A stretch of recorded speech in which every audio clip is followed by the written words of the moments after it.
Good afternoon, everybody. Welcome to the new episode of The Real Loop De Loo. I'm Chef Lou Swartz, and well, I can't say the happy big game Sunday. Patriots versus the Sea Chickens, and haven't decided yet whether I'm watching the game. Not because of the halftime show or anything like that. Just tired of the NFL basically, just charging us more and more money to watch their damn games, and put them on new platforms every season, and just kind of jacking up the pricing and everything else like that, and then changing the game that we grew up loving, and it's no longer the same game as it once was. I mean, just mentioning previous big games in history with their rule changes and everything else like that. You think back to the Indianapolis Colts versus New Orleans Saints big game. Um, Second half started off with an onside kick. That stuff wouldn't. I almost said it. That stuff wouldn't happen now with the rules that they have going on. You can't have an onside kick without asking consent, which is the dumbest thing I ever heard. So just take away all the possibility of using strategy in the game is no longer being allowed to do that. But hats off to Roger Goodell for messing that up. And um, man, I'm censoring myself right now. But so I'm not watching it because of that. So the hell with it. So yeah, that's the worst I said. So the hell with it. So um, yeah, I'm not watching it. So not like anybody cares. Like, ooh, Chef Lou's not watching it, so therefore I'm not going to watch it. But sometimes you got to take a stance and just say, let your ratings go down a little bit this year, and then say, wonder why it happened. Well, here's reasons why.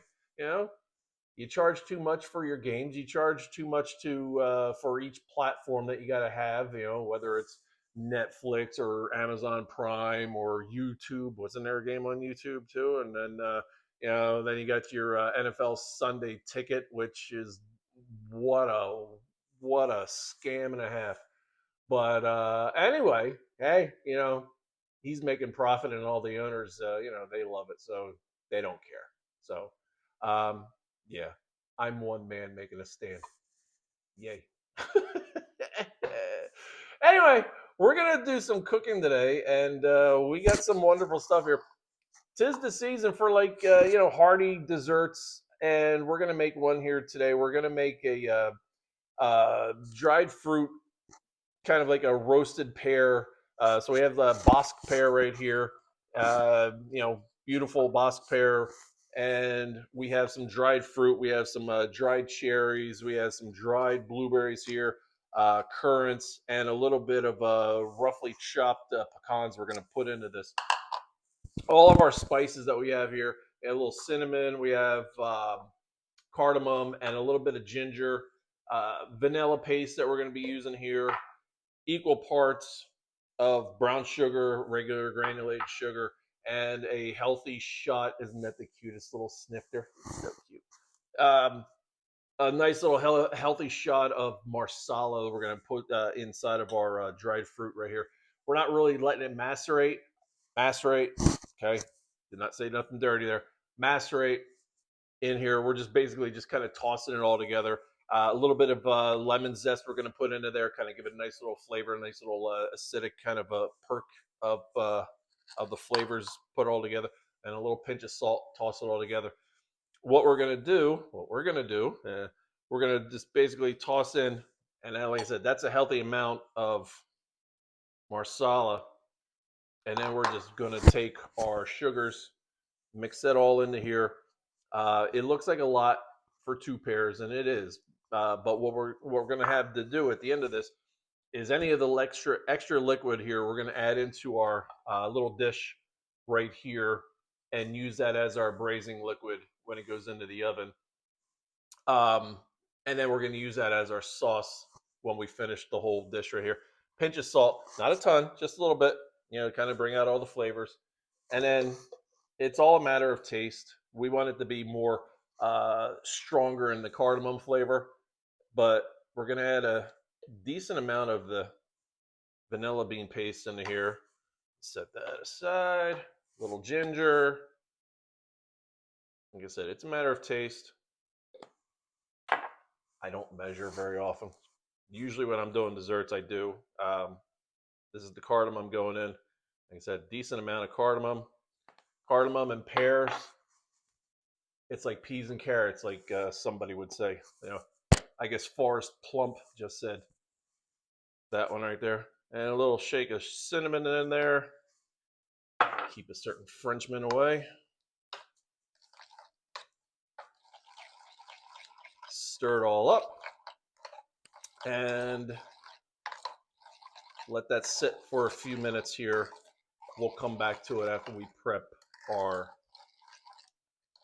pears. And to prep our pears, one, just make sure you wash it a little bit. Get off all the schmutz from the grocery store, farmer's market, wherever you pick it up from. If you're getting it from the grocery store and washing it, really doesn't get rid of the chemicals on there because, you know, it's already inside of it. Thinner skin, it's just going to go right into there, so it doesn't matter. Try to find sourced things that are not mixed with chemicals and whatever else like that. Don't forget our lemon zest, just a little bit. Just kind of give it a nice little oomph. And boom, right into there. Not a ton, just a little bit. Stir it all up into there. So, our Bosque pear. You can use any pear you want, really, but I love the Bosque pear. They just kind of a little bit more flavor to them. Texture-wise, it's a lot better. I like them, and they look super cool too. So, what I want to do here is just kind of flatten it off a little bit. So, use your chef knife, flatten it off a little bit. Cut that. That exposes. I don't know if you can see that. That exposes the core right there. So basically, all the way into there is going to be your core. Now we're going to take our melon baller here, and we're going to basically scoop it on out of here. We want to go all the way through. You hear that? I don't know if you heard that nice little crunch, but that nice little crunch is basically the core getting out of there. Now we're going to get the seeds out of there. Put the microphone here. Hear that crunch? And then it's basically cleaned out into there. So it is all completely cored out. We want to take a scoop or two more out of there because we really want to have this stuffed with the dried fruits. That's a audio visual sound that you only get while watching Pornhub. But one more scoop. Plop right on out. So that's poured out really well. And then what I'm going to do is make sure this is all nice and tossed. Sugar is pretty much dissolved in there with all of that marsala. And we're just going to take a few tablespoons worth and just kind of plop it on into there. Okay. Strain it out as much as possible. Just the fruits and the nuts in there. And then once you get to this point, just take your finger and just kind of ram it on home. Make sure it's stuffed into there really, really well. Which we're just about there. Okay, so that's good to go. So we're going to do that for both of our pears. Basically, just flip it on upside down, plop it right on into there, just like that. We'll do the same thing with our second pear. And then whatever's left over of this, you know, whether it's the fruits and the liquid, we're going to pour that right into here. We're going to use that, like I said, for our sauce at the end. And basically as our braising liquid. We want to add a little bit more liquid to this so it's halfway up the height of the pear. And we'll show you that in a couple of seconds when we finish this all off camera here. And then how to basically get this ready to pop in our oven and roast here in a second. So we're back with our aluminum foil. We're just going to wrap that over top of it nice and loosely. Don't need to crush it or anything else like that. Just kind of wrap it nice like that.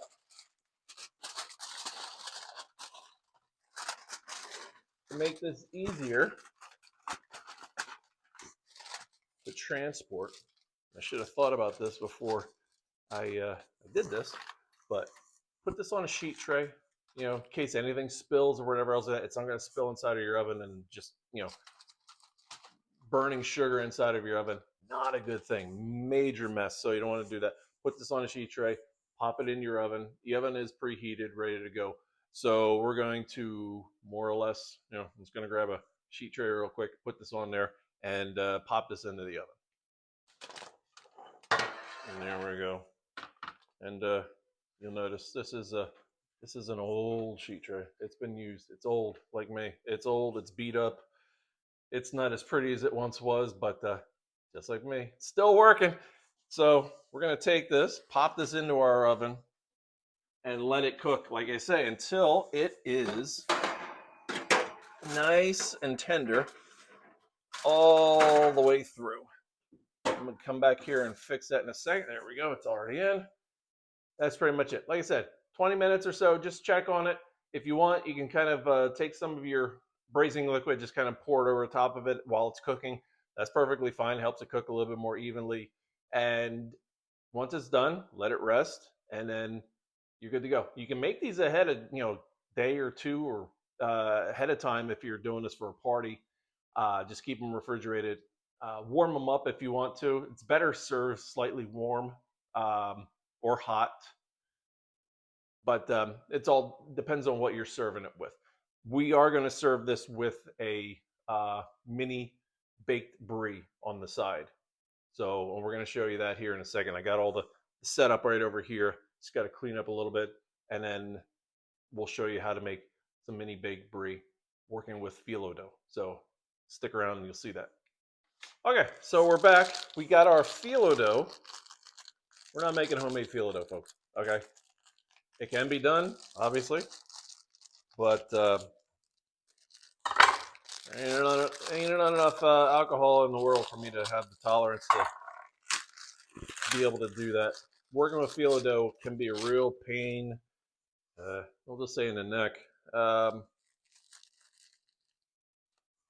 It's already beginning to be a pain in the neck.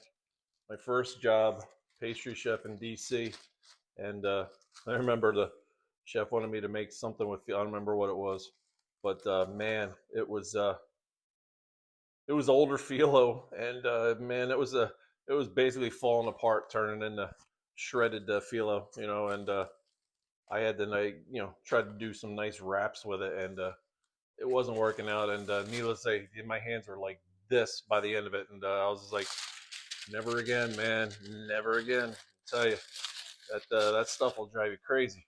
But when working with phyllo dough, one, work fast. Two, make sure you have a towel. Towel's basically going to keep your phyllo from drying out too fast. So in between working with your phyllo, keep it nice, covered up. Don't use a wet towel. Towel wet will basically just kind of ruin the phyllo underneath there.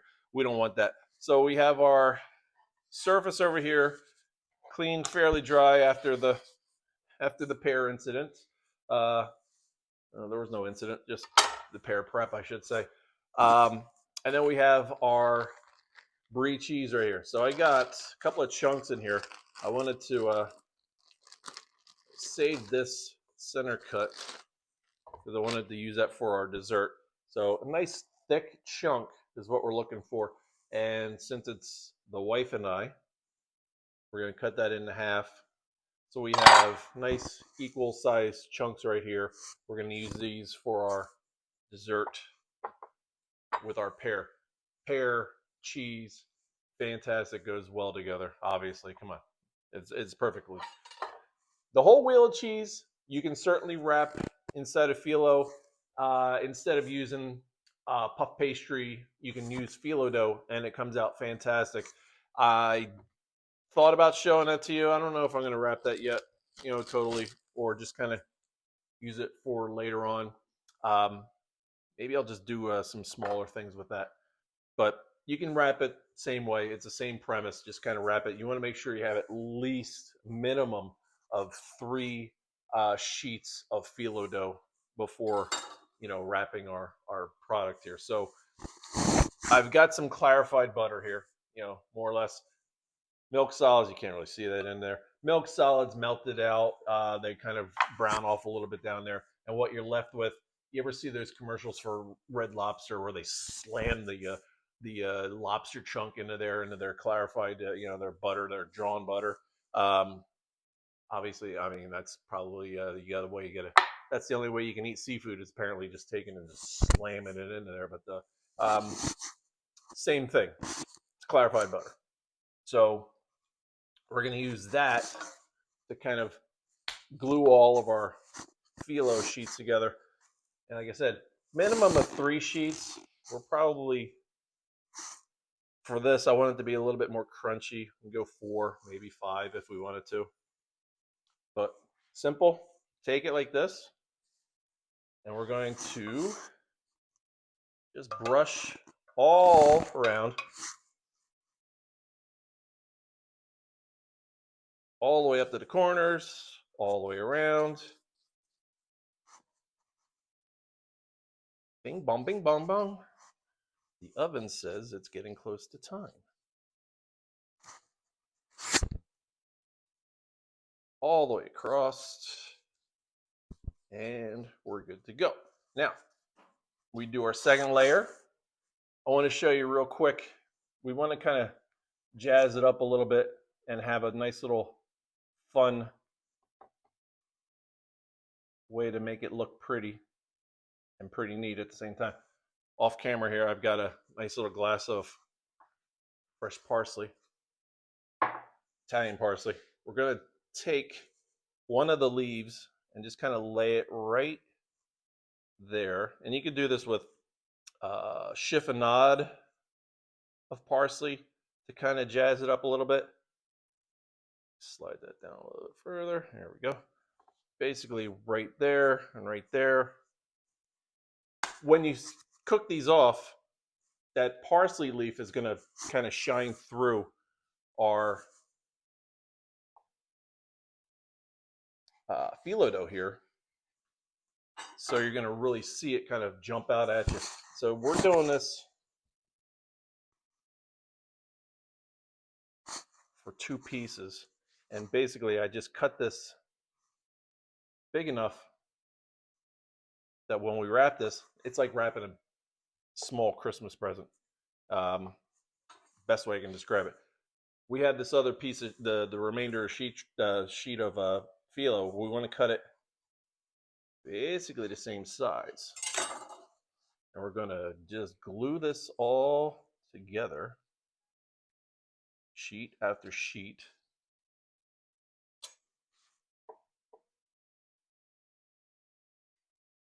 So now we're up to 3 sheets glued together.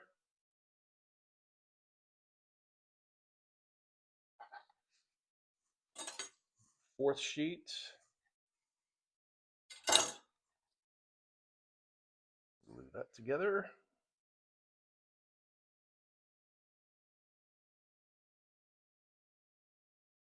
And rub it all together like that. And boom, there we go. Can you see that? Pretty darn cool, huh? Take our phyllo, and we get both of them on here. Just kind of lay them just like that across there. And more or less, just kind of cut this in half. And then we're going to wrap it.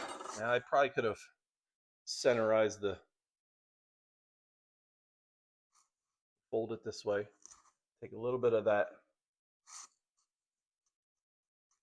clarified butter right into there. More or less, just kind of making a nice seal. Just like that, all the way around. It meets both ends, which is good. And then, just like a Christmas present, we're going to basically take this, fold in the sides, like so. A little bit more clarified butter.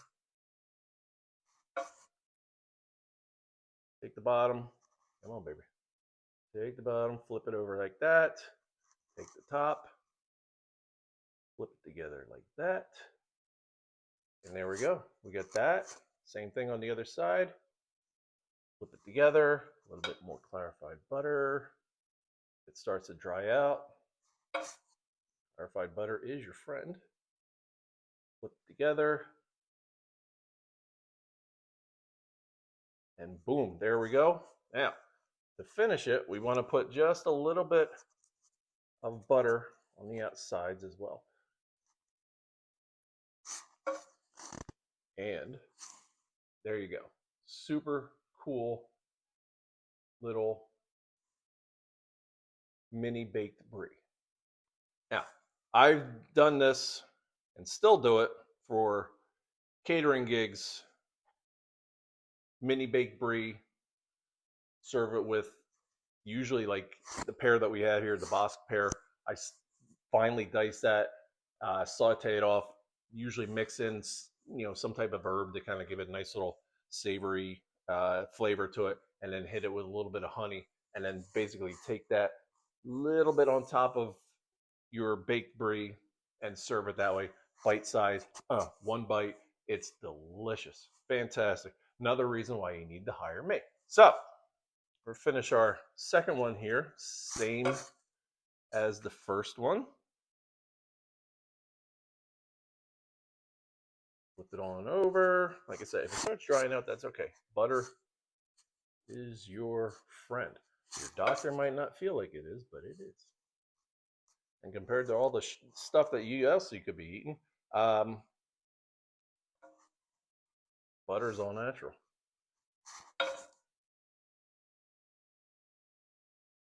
Flip it, flip it. Same thing on the other side. Boom. Put it together. Flip it together. Finish it with the butter. And that is it. So, if you make a bunch of these, like I said, it's a little off center. That's okay. So am I. So, it's a little off centered, perfectly fine. If you were doing this for a party and you wanted to make these ahead of time, do it exactly the same way as like this. Take them, lay them on a parchment paper, pop them into the freezer, and then you have 50, 60 of these built, ready to roll. And all you're going to do is pull out 5, 10, whatever the case might be, if you're having a couple of people over, and then just serve this. They're going to love it. And if you didn't want to do the whole sauteed pear and everything that goes along with it, that's perfectly fine too. You can basically get a really good quality jam, preserve, whatever the case might be, from the grocery store, and use that as the little dollop of fruity deliciousness on top of it. And your fans will love it. Trust me on that. So we've got that. That's good to go. And now I'm going to show you how to cook this in a second. Okay, so we are back. I'm here. I'm just off camera. But our pan's nice and hot. And we're going to use this to saute off our baked brie here. So no need to really pop it in the oven. They're fairly thin, so no need to really do that. And like I said, we're going to basically take these, set them in our nice hot pan, and we're going to move them around, make sure we sear off all the sides of these things, get it all nice and crispy. The reason why we put a ton of the clarified butter on there is basically we're going to use that as our liquid, as our way to saute off our baked brie here. So you can really see that. Let me move it in there a little bit. Just holding it here like so. We got it on a medium heat. We don't want it to be too hot. We want it to brown, but we also want to kind of take our time so that that cheese kind of really melts into there. And if you're doing this for the smaller pieces, like I was saying about the hors d'oeuvre, the bite-sized ones, they're going to be thinner, so they're going to cook faster, and therefore you just kind of want to be careful with those. But these a little bit fatter, easier to work with. Sear it off. We'll flip that over. Nice color on it. Maybe a little too hot, But that's what we're looking for. Maybe a little bit too hot on that, so we'll turn the temperature down just a touch.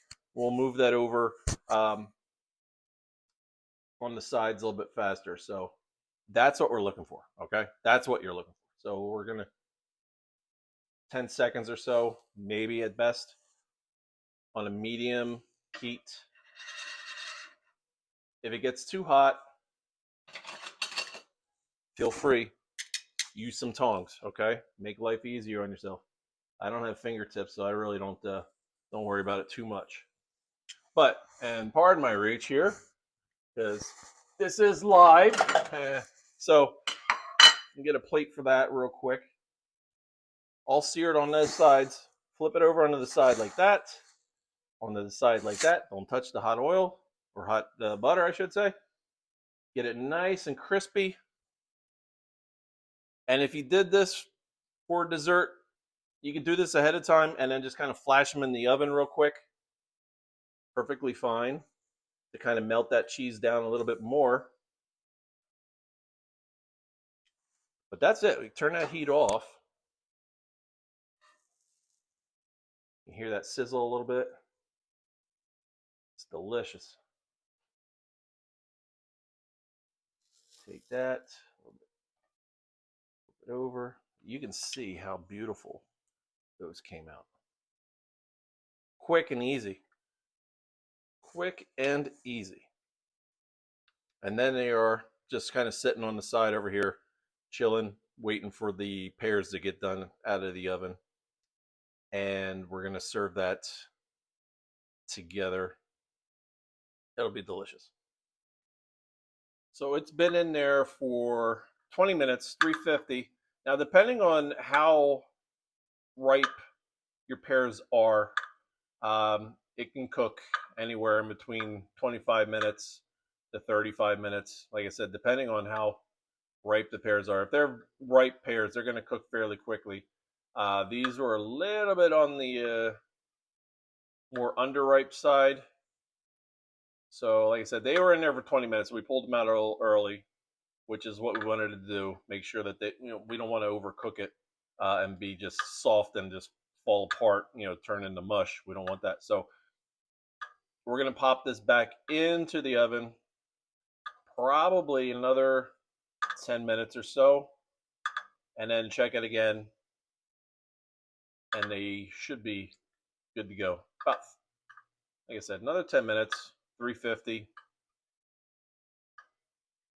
It's better to err on the earlier side than to find out that they're soft and just going to be mushy. We don't want that. So we want to have it somewhat of a texture to it. So we're going to rewrap these, pop these back into the oven, 350 degrees, let them go another 10 minutes, and then come back and check on them again. Okay, so in the meantime, we have a full wheel of Brie here, and I'm not going to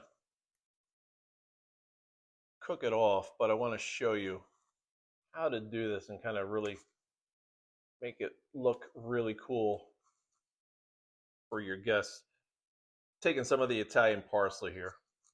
We're going to do that fancy thing called chiffonade, where you literally take a pile of herbs, pile them all together, like so, wrap them up, and start to roll them up nice and tightly. Okay. Don't lick it shut. That's a whole thing back in college, and I guess you can't do that now in North Carolina anymore because they're going to make marijuana illegal. I'm sorry, cannabis, because it's a gateway drug, right? Mm-hmm. It's a gateway to Uber Eats, Masters of the Universe, ice cream, Captain Crunch, horrible thing. You'd rather be addicted to opioids than weed. But anyway, different story. We're going to take the front end of our knife. We're going to basically cut through our parsley here. We're using parsley this time. It's nice thin little strips. Got a little leftover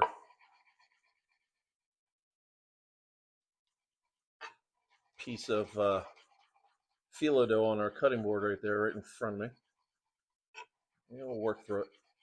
Anyway, cut it nice and thin. Boom. Just gonna get more than what we need right there for what we're doing. So nice little thin strips. Whee, it's snowing green. So set that aside for a minute or two. We're gonna wrap this all up in our phyllo dough here. Like I said, it's off to the side over here, but here it is, Mr. Familiar again. Boom.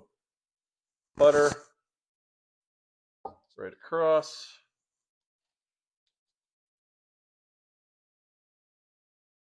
Say work fairly quickly because this stuff will dry out very quick on you. As you can see, it's starting to flake up a little bit here and there. In between shoots, if it rips, no big deal, okay? It is, but no big deal. We'll manage that. So we're going to take our chiffonade, kind of similar to what we did with our parsley leaf for our last project that we did. Now, if it rips and if the phyllo dough is ripped all on your sheet, basically just alternate it. So if it's ripped on one side, you flip that to the other side. So it's ripped over this side. And it kind of mixes and matches and kind of patches itself. Work fast. You can always add a little bit into something in here, you know, if you wanted to add a little pinch of salt to kind of bring out that flavor. You can certainly just kind of sprinkle a little bit of that on there. Cracked black pepper, whatever the case might be. But have it ready to go. Know what you're going to do before you start messing around with the phyllo, so you can move fast. Okay, you need to move fast. It's like that game Perfection back in the 70s, you know, where the gave all of us Gen X kids, you know, the anxiety that we have growing up, you know. If you're into perfection, keep on your toes. You gotta move quick, cause here it goes. Push the plunger down, set the timer, put the pieces in place. Don't be slow. I am a man of many things, one of them being useless information. And boy, if I can make money off of remembering jingles from commercials growing up or cartoons or whatever the case might be, I'd be rich. Rich! But I'm a poor schlub.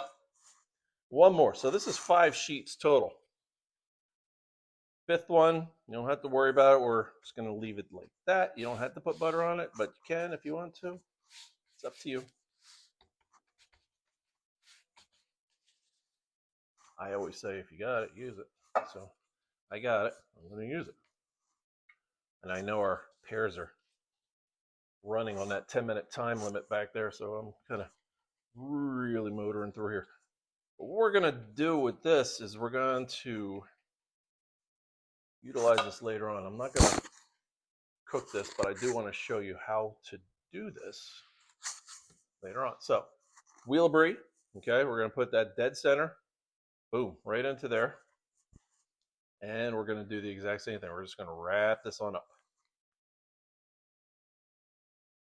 Just kind of fold, turn. Like I said, it is crunchy. But we're going to get it all up into there. Just kind of fold it, wrap it. It does look like it's falling apart a bit. That's okay. That's okay. This is what alcohol's for. So if you need to, you can trim it at the end, but we're just going to fold it over the top. It's going to be super thick on the bottom, but that's okay. What we're going to do, I know it looks broken all up and everything else like that, but watch. With the miracle, the power of butter compels you. We're going to basically use this to glue it all shut, because right now it looks like a shit show. Oops. Sorry, kids. Now you hear worse. You're going to hear worse when the Bad Bunny comes on to the halftime show today. So, a little bit of butter.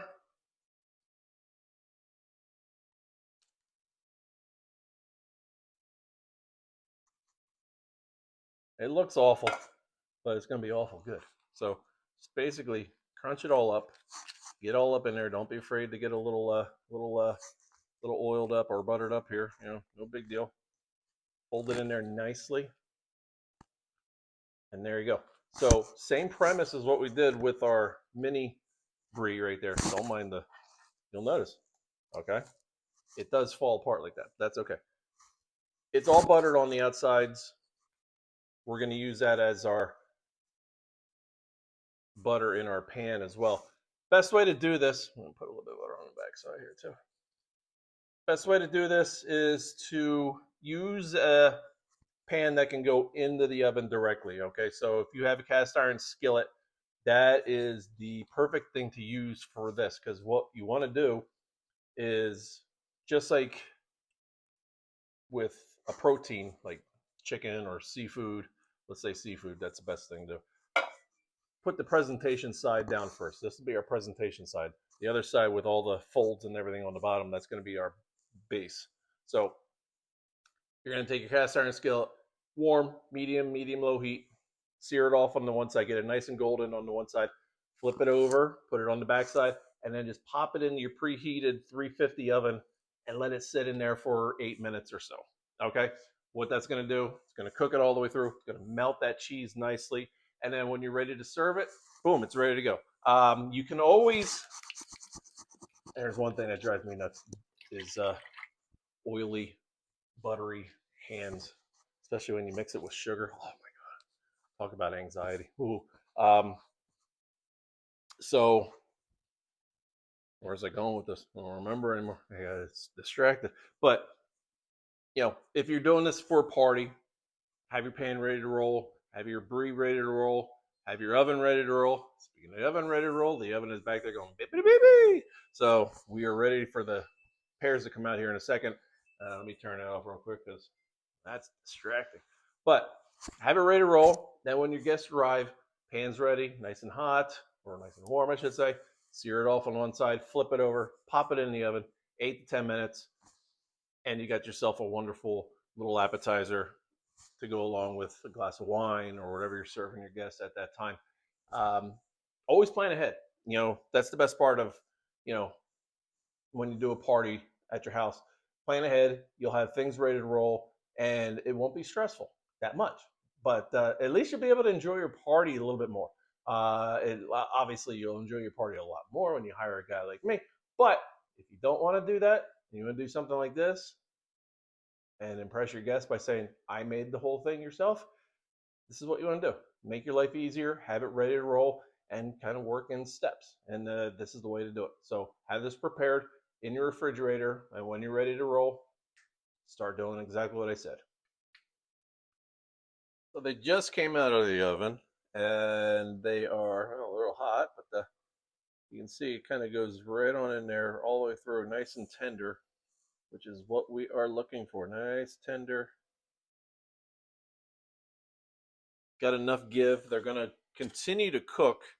So we're going to let it rest. Like I say, you're going to continue to cook. We don't want it to be mush, but we do want it to be nice and shellacked. So feel free. Just take that braising liquid, just kind of keep going over top of it like that. Let it cool room temperature. And then, obviously, you can keep them refrigerated till you're ready to use them. Or if you're making it the day of, just keep them at room temperature. Warm them up if you want to. Simple and easy. Now, we're not going to serve this whole pear. These are quite large. We're going to actually wind up cutting these in half, depending on, obviously, depending on the size. You can serve them any which way you want, but we'll cut them in half lengthwise here. So right through, hopefully right through the core would be nice, but you know, we just want to have a nice little cut open like that. And if you're serving it with your baked brie, which we still have right here, like I said, we're going to reduce this sauce and get it a little bit thicker, saucy wise. Strain it a little bit. Obviously, we don't want all the pear core and everything that's kind of in there right now. But we're going to strain that out, get rid of the pear core chunks that are in there. Uh, the fruit and everything, perfectly fine. Leave that into the sauce. Put that on the plate as the finished product. But we're going to finish it with a little pat of butter. If you want to kind of jazz it up, hit it with a little bit of like a cider vinegar or something along those lines. You're going to get that sweetness, the acidity, and that finish of the pat of butter. Um, if you make this a day or two ahead, those flavors kind of all kind of come together. It's even better that way. Um, but doing it the day of, like we're doing it for ourselves, perfectly fine. So, it all depends how much time you want to, let this kind of, sit together. It's kind of like the same idea of like, um, when you make a stew, it's always better the next day. The flavors all kind of come together. Everything just kind of, just melts together and just, it's delicious. So it's the same kind of concept for, something along these lines. So if you're doing this with pear or apple, the same kind of a thing. If you want to let it sit for a day or two, it'll be that much better. But day of, perfectly fine as well. Oh, it smells so good. Anyway, so we've got let me set this aside real quick. Got our pears right here. They've cooled down. They're nice temperature here. So I'm going to take these out. Notice they're nice and cooked all the way through. Beautiful. Still nice and popped. The fruit inside of it really soaked up all that liquid, so now they're nice, plump, delicious. Not that they weren't delicious when they were dry, but we're gonna cut this in half lengthwise using a serrated knife here. Try to keep as much filling as possible inside of here. And if you can, which I don't think I'm not gonna be able to do. Oh well. I was hoping to get through on both sides of the core and be able to have everything in there. A little bit falling out, but you can see cooked all the way through beautifully. Nice, big and delicious. Now, to have this lay flat, I'm just holding this all in here on our plate. We just want to kind of zip off a little bit in the end right there, nice and flat. So when put it on the plate, it's gonna lay nice and flat. It's not gonna shift all around on the plate when your servers are taking them out, carrying it to your table. Because the last thing you want to do is plate it up nicely, and then as soon as somebody touches it, it just kind of shifts and just looks like looks god awful. So you know, kind of just clean off the bottom part of it right there, and then you know you can eat it. It's delicious. But um, do this for the second pair here. Cut through it again. Now, if you don't want to serve a whole half a pear like this, all this stuff just fell off out of that one, unfortunately. But one good thing is you can just kind of stuff it right back on in there. Kind of cut it flat again so it lays nice and steady on the plate. Boom, boom. There you go. Take whatever stuffing right there, put it back into there. And then when you're ready, just warm it back up. Put a little bit, you can pop these into a pan, a little bit of the sauce over top of it, warm it back up in the oven, and then serve it pretty much immediately. If you wanted to do other things besides the baked brie that we have right here, you know, just as simple as a wonderful scoop of vanilla ice cream or creme chantilly, which is a fancy way of saying whipped cream with a little bit of vanilla, obviously sugar, kind of whipped all up together. Serve it that way. Um, but you can do this. It's very flexible as a dish. We used to serve these. We used to get the little mini pears. I forget the name of them, but we used to get the little mini pears back in Pennsylvania when I worked and lived there. Um, from the local farmers, and we used to do the exact same thing we did here, stuff it, and then cook it the exact same way. And we used to serve that with our roasted duck breast and as a little side, and it was delicious. It was absolutely wonderful. So when they were in season, we utilized those not only for dessert but also for, like I said, a savory kind of a dish, and they were fantastic. So you could do it either way. Like I was saying, if you didn't want to serve a full size pear, because these are quite large, so I mean that's a lot. If you didn't want to serve a full size of that, what you could have done is taken the pear and kind of cut, if you can imagine, just cut the top part of it off here, right this, and then just kind of serve the base. So it would have been more of a circular um, dessert with the fruit stuffed in the center, and then served the exact same way. Perfectly fine. Either way, it's just a matter of choice of what you wanted to serve as far as visually. So, but we're going to serve it this way. Like I said, it's a little bit more than what you want, but I mean, it is dessert, and it is a. You can consider this either dessert, or you can put this as your like a cheese course and then a dessert.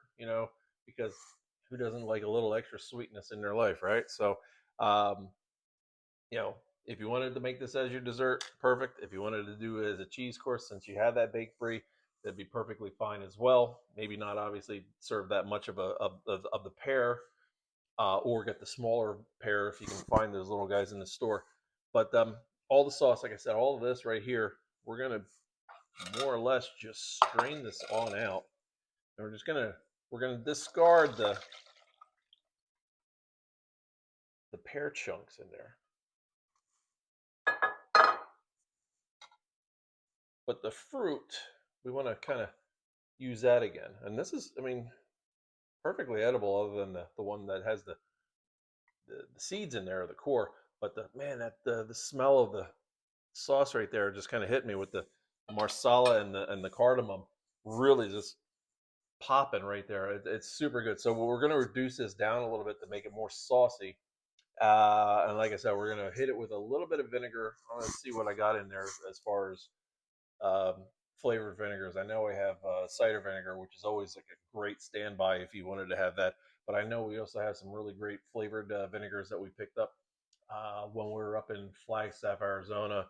And I don't think did we ever go any place out here that had flavored vinegars and stuff like that? Not yet. Well, we're looking for it. We're looking forward to going and exploring what North Carolina has to offer. And we found a lot of really great places, and we look forward to having them on our show to kind of do cooking segments and talk about their businesses as well, because we love having the local mom and pop places be able to show themselves uh, to more potential customers and have them, you know, get business out of it. That's kind of our goal is, kind of a community reach out to have them, like I said, promote their business and get more clients into their store to purchase. Obviously, we love mom and pop places. We're a mom and pop place. We're a small business. We're not the corporation or anything like that. Great hats. If you want to order one, let me know. We're gonna get some T-shirts as well. So, but we're not a corporation. We're not a big, a big conglomerate. We're mom and pop. We basically depend upon you, as well as the places that we're going to promote on a show to get business. I mean, and the best part about it is once you promote and keep the money inside of to the mom and pop places, it keeps the money inside of our community. It makes our community grow. It makes our community thrive. It helps everybody out, and it doesn't go to the big wigs that more or less run the planet. So, help out the mom and pop places, and you know, that's what we're here to do, is to support them. And I know I just went off on a complete total tangent, but that's what I tend to do. I tend to kind of, what I mean, I do see the squirrel and I'm like, ooh, and I have plenty of squirrel videos on my Facebook page if you haven't seen it yet.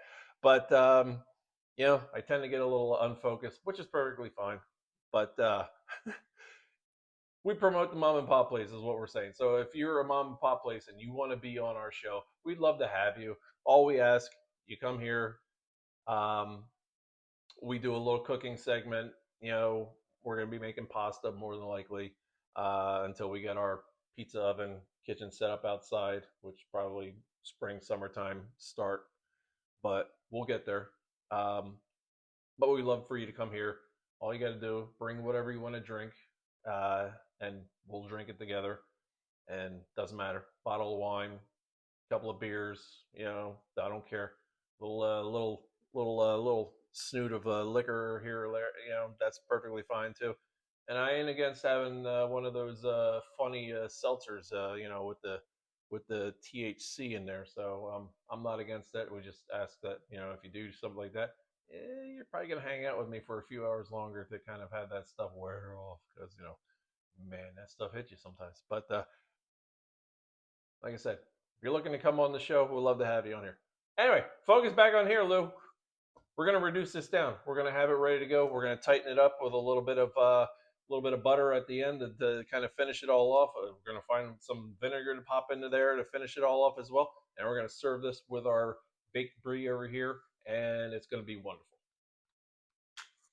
So we have two vinegars that we got the choices of here. This actually we picked up in San Diego. I cannot remember the name of the place that we got this from, but it is a blackberry ginger balsamic vinegar, which would be very good in there.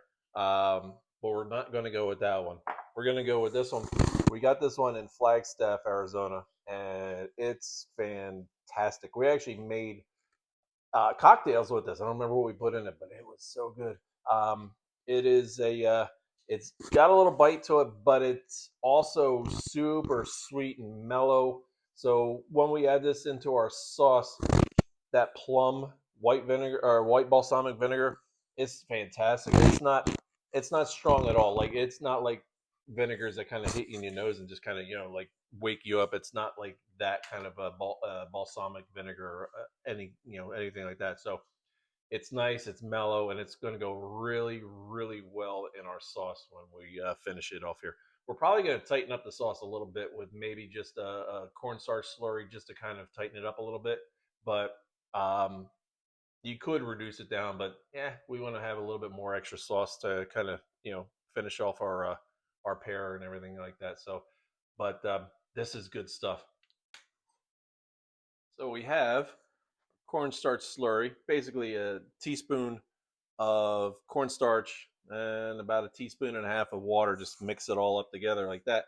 And our sauce, you probably can't see this, but you can see it's very liquidy. We're going to tighten it up just a touch. You can always add more, but we're going to add half of that into there. It needs still loose. All right, so we're going to put the whole thing in there. Good. All right, there we go. Bring it to a boil. Once it comes to a boil, then it should be nice and tight, what we're looking for.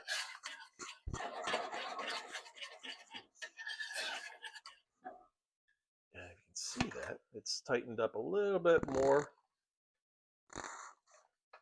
Let that tighten up just a couple seconds longer there.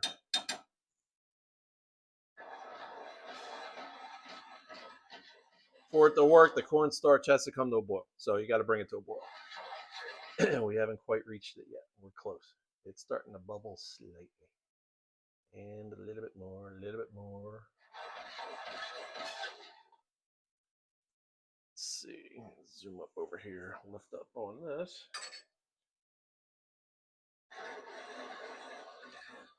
You can see it's really tightening up right there now. So that is right there. See all those nice big fat bubbles right there? That's what you're looking for. That is saucy, baby. That is looking good right there. So that's what we're looking for. So we're going to turn the heat off. I am my own cameraman. I write my own jokes, if you can call them jokes. We do it all. All right, so we're going to turn that off. nice and saucy. And we're going to add, remember, you can always add more. It's hard to take away. Add a little bit of that into there.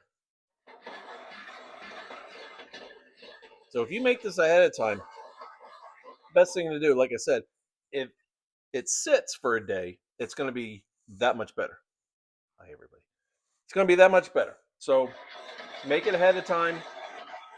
Let it sit. Let those flavors all kind of come together. This would be wonderful. And I did promise a little pat, not a huge amount, a little pat of butter. And if you're going to do this ahead of time, leave the butter till you're ready to bring it up to temperature. So if you make this a day ahead, don't add the butter. Add the butter last minute, or like the French would say, add it last minute. That's a joke. A la minute. So add it the last minute, and we're serving this anyway because my wife is circling over there. She's like the shark waiting in the ocean for that little fat kid to get tired. She's wanting some food. That's fine. I guess that makes me the little fat kid, which not too far off. Anyway, so swish that around. It is nice. It is saucy. And the butter is almost melted. Gives it all a nice little shine to it. That is what we're looking for. Nice shine. Thick, but not too thick. Delicious. And now, on to the plating. Okay, so we're taking our pear. We're just going to put it in our sauce right here. Like I said, it's still warm, just coming out of the oven. We're just going to take some of that sauce, just kind of shellac our pear. You see a little bit onto there. Just want to shellac it a little bit with that sauce, just kind of warm it back up, and also really just kind of get all those flavors just kind of boom right into our pear. And we've got our brie, and bring them out of the oven real quick here. Nice and warm. Warm them back up here. So it's nice and melty. We're going to bring this, I'm going to swing this around here real quick. Don't mind me. Hi, everybody. And, Hun, can I get you here for a second? The wife is going to make her way over here. Can you hold it just like that? Nice and steady. So we're going to take our pear out right on our plate, like that. And our mini baked brie right here onto the plate. And then just a little bit of our sauce over top. And then just around here. Plain, simple, easy. And that's pretty much it. You can garnish if you wanted to kind of go with the theme, with the parsley and everything. You can do that, but it's not really necessary. But this is pretty much it. And you just basically that right there. You can see that right onto that right there. It's beautiful. And then if you can hear, we got our dog walking around in the background, so she's clippity cloppity. But you can hear that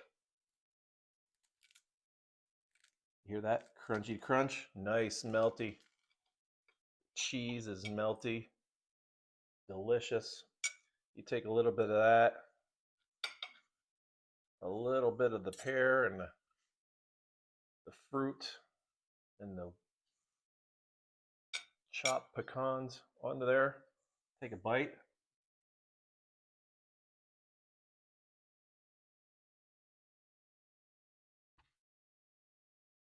Man, that's good. That's so good. Give this a try. Make it at home. It's easy to do. Um, Man, that is so good. The flavors just kind of come together. The creaminess of the brie, the crunch of the phyllo on the outside of it. Obviously, fruit, sauce, marsala. I mean, you can't go wrong, man. This is so good. Make this at home, folks. You're gonna thank me for it. I'm Chef Lou. Thanks for watching.